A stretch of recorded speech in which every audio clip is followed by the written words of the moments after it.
Hello and welcome to Round Robin. I'm your host, Robin McCormick with the City of Hampton, and today we're going to talk about how you can save pets, especially dogs, in our community. My guest is Krista Smith from the Regional Animal Shelter and also Beast from the Regional Animal Shelter. Welcome. Hi, thank you for having us. I heard recently a little bit about your fostering program, but explain to us what it is, what people do if they volunteer to foster a dog. So we really try to make our foster program pretty easy. All you really need to do is just inquire at our facility, or you can go onto our email address, which would be prass-foster@nnva.gov. We have two different coordinators. We have a coordinator for cats and we have a coordinator for dogs and pocket pets. I do dogs and pocket pets. So for our foster program, we actually provide all of the supplies needed. There's no expectation on our fosters to provide any expenses for the animals. It's not only do you save the life of one animal by going ahead and fostering, but by fostering you do actually open up a different cage for another animal. So you're really saving two lives at once. And our foster program allows us to see how the animals are doing in the home versus what we see in the kennels, and gives us kind of real-time information to give to the adopters. So it's been very successful. It sounds like a great idea. I don't know if my dog would let me, but I'd be willing to try. So tell us about Beast, and realize he's adoptable now, but he might not be at the time people watch this. Well, we hope he's not, because we hope he gets adopted. Forever home. Beast was surrendered to us on the 1st of September.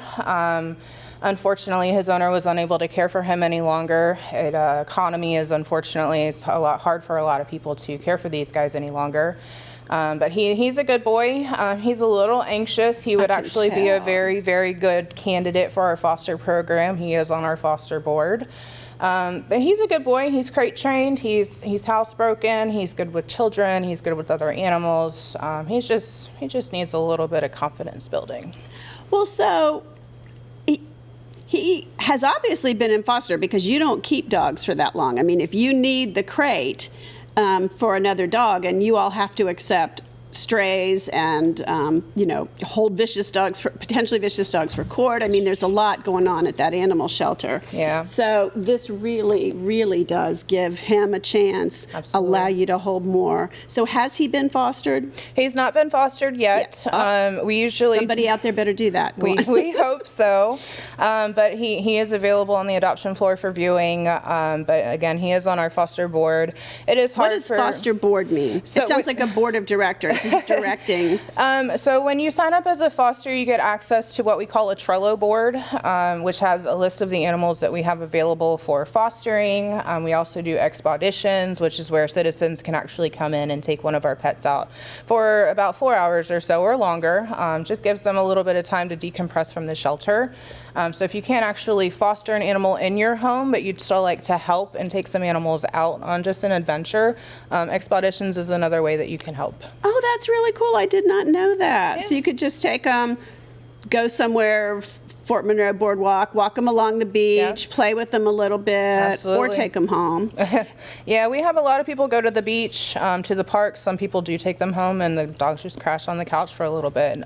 Just whatever the dog kind of wants to do. It's really an adventure all about these guys, so they can just have a little bit of fun while getting out of the shelter. It's very stressful for them. Oh, have you taken dogs home? Do you foster at all? I have a foster right now currently.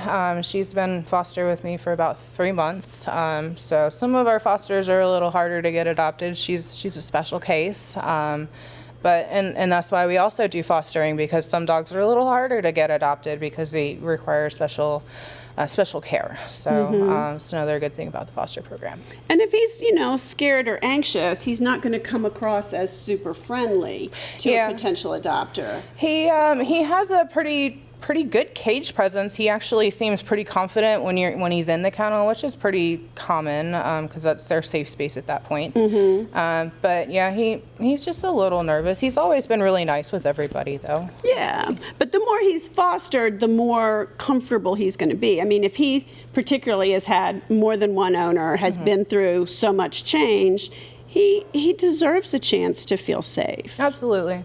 And they get to go more socialization. A lot of people go to like breweries and stuff, places that'll allow dogs and allow them to socialize with people that they don't normally see, and which is kind of what he needs. It seems like he hasn't really had a lot of that socialization, which is why he's so nervous in new environments. Poor baby. Well, we need to take care of you, don't we?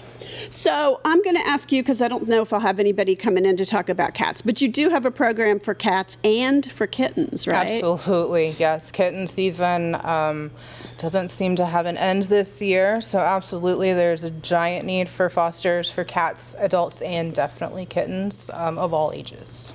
Because there are kittens who are probably come to you too small, really, to be adopted out. We almost daily we get these guys. They're unweaned, so we do have to find either a foster mama kitty, but we do have a lot of fosters that are able to do our neonate kittens.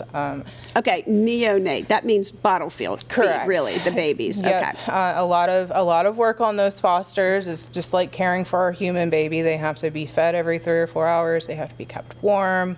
But those fosters are fantastic. They really do put a lot of work and time into our animals. That is wonderful. And all of this, it helps save the lives of so many animals. Absolutely. I mean, you guys do a huge amount of work there and have extended it so much with, the additional programs and with programs to help people keep their pets so they don't necessarily have to surrender them depending on, what their issues are, right. Training or whatever. It's a wonderful, wonderful thing.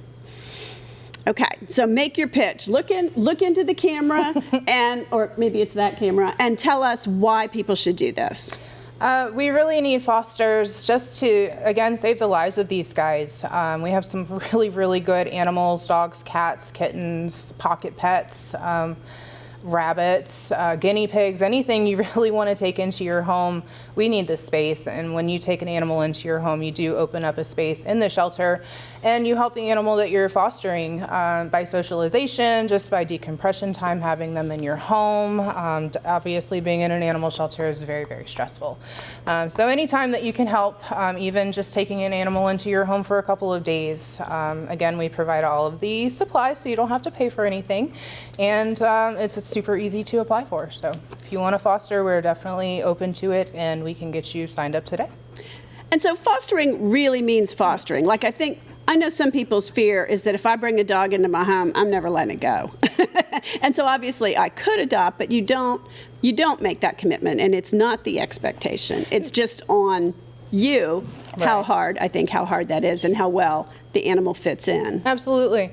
We do have a lot of what we call foster fails. A lot of people do find that once they get these animals into their home that they do fit so well, and that they find it hard to give them up. But we love that. That means they don't come back to the shelter. They've already found their forever home. Right. And those fosters do continue to foster. It's not like, hey, I foster failed. Not gonna help out anymore. They a lot of the times do still help out. And even if they can't, they save the life of that animal, and we can't appreciate them enough. Yeah, absolutely. Okay, so we're going to send people to the website. Tell us what it is one more time. It is PRAS, PRAS-foster at nnva.gov. Okay, thank you very much. Thank you.